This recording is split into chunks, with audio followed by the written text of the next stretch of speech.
Hi, நான் உங்கள் New York Tamil walk பேசுகிறேன். எப்படின்னா, இது வந்து வேற ஒன்றும் இல்லை. நீங்கள் பாலவாக்கம் கருணாநிதி பீச் ரோடு அங்கே இருக்க திருவானைமூர் பீச் தான். இந்த பீச்சுக்கு வந்து ஏகப்பட்ட கூட்டம் வராங்க. நைட்டில் குழந்தைங்க விளையாடுறாங்க, எல்லோரும் ஜாலியாக இருக்காங்க. ரொம்ப பாப்புலராக இப்போ டெவலப் ஆகிக்கிட்டு இருக்கு. ரோடு வேறு போட்டுக்கிட்டு இருக்காங்க.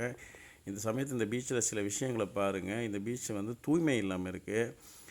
எப்படின்னா, நைட்டில் வர்றாங்க, இருட்டாக இருக்குது, குழந்தைகள் உட்காடுறாங்க, எவ்வளவோ நாய் நிற்கிது, எவ்வளோ அசிங்கங்களை நீங்கள் பண்ணி வச்சுருக்கேன்னு நீங்கள் பாருங்கள். நைட்டில் வர்ற குழந்தைங்க இதில் கையை வச்சா என்ன ஆகுது, அதை வாயில் வச்சா என்ன ஆகுது, இதெல்லாம் நீங்கள் புரிஞ்சுக்கணும். நிறைய பேர் வந்து உட்காடுறாங்க, எவ்வளோ இன்ஃபெக்ஷன்லாம் வரும். தயவுசெய்து இதை பாலவாக்கம் அசோசியேஷன் ஏதாவது ஒரு முடிவுக்கு கொண்டு வாங்க. இல்லை, இதுக்கு யார் பொறுப்போ அவங்க சரியாக இதுக்கு ஒரு ஆக்ஷன் எடுங்க. அந்த நாய்களை எங்கேயாவது பிடிச்சிட்டு போயிட்டு சரியாக ஏதாவது பத்திரமான இடத்துல விட்டுருங்க. ஏன்னா இந்த பீச்சில் இந்த நாய்கள் இருந்தால் இது வந்து அதை அசிங்கப்படுத்திக்கிட்டே தான் இருக்கும். அதனால் இது தூய்மையாக இருக்காது. யாரும் நிம்மதியாக வந்து இதில் உட்கார முடியாது. Thank you so much. Have a great day.